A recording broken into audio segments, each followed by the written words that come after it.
Recorded Books presents The Midnight Bargain by C.L. Polk, narrated by Moira Quirk.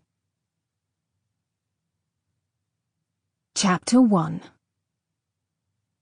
The carriage drew closer to Booksellers' Row, and Beatrice Clayborn drew in a hopeful breath before she cast her spell.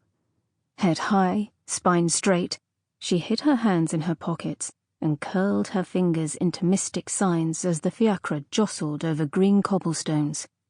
She had been in Bendleton 3 days, and while its elegant buildings and clean streets were the prettiest trap anyone could step into, Beatrice would have given anything to be somewhere else, anywhere but here, at the beginning of bargaining season. She breathed out the seeking tendrils of her spell, touching each of the shop fronts. If a miracle rushed over her skin and prickled at her ears. But there was nothing. Not a glimmer, not even an itch. They passed the Rook's Tower Books, P.T. Williams and Sons, and the celebrated House of Verdure, which filled a full third of a block with all its volumes. Beatrice let out a sigh. No miracle, no freedom, no hope. But when they rounded the corner from Booksellers' Row to a narrow grey lane with no name, Beatrice's spell bloomed in response. There! A grimoire. There was no way to know what it contained, but she smiled up at the sky as she pulled on the bell next to her seat. "Driver, stop!"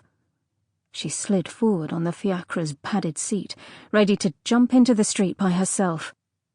"Clara, can you complete the fitting for me?"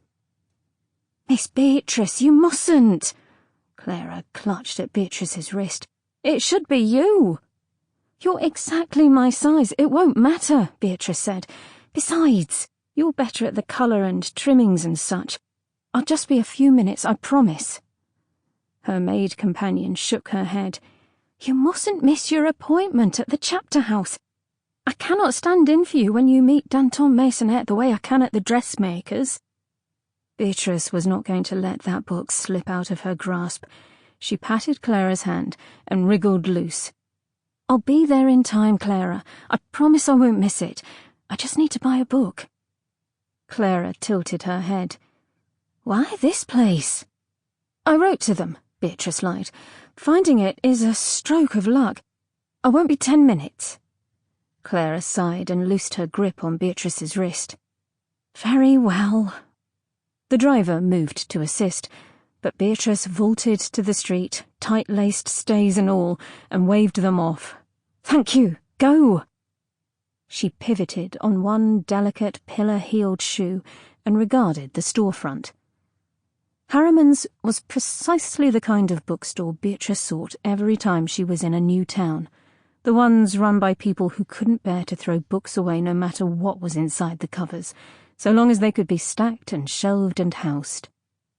Beatrice peered through the windows, revelling at the pang within her senses that set her ears alert and tingling, their spell signalling that a grimoire awaited amid the clutter. She hadn't found a new one in months. The doorbell jingled as Beatrice crossed into the bookkeeper's domain. Harriman's. Oh, dust and ink and leather binding. Oh, map scrolls and star prints and poetry chapbooks. And the grimoire somewhere within. She directed her smile at the clerk in shirt-sleeves and waistcoat, waiting at the front counter. "Just having a browse," she said, and moved past without inviting further conversation. Beatrice followed her prickling thumbs between stacks of books and laden shelves. She breathed in old paper and the thin, rain-on-green stone scent of magic, looking not for respectable novels or seemly poetry, but for the authors certain young women never even dared whisper to each other in the powder rooms and parlours of society, the writers of the secret grimoires. It was here, but it wouldn't do to be too hasty, to follow the pull of her senses toward the stack where the volume rested, its spine bearing an author name like John Estlin Churchman, or J.C. Everworth, or perhaps E. James Curtfield. The authors always bore those initials on all of the books in her model. Sample complete. Ready to continue?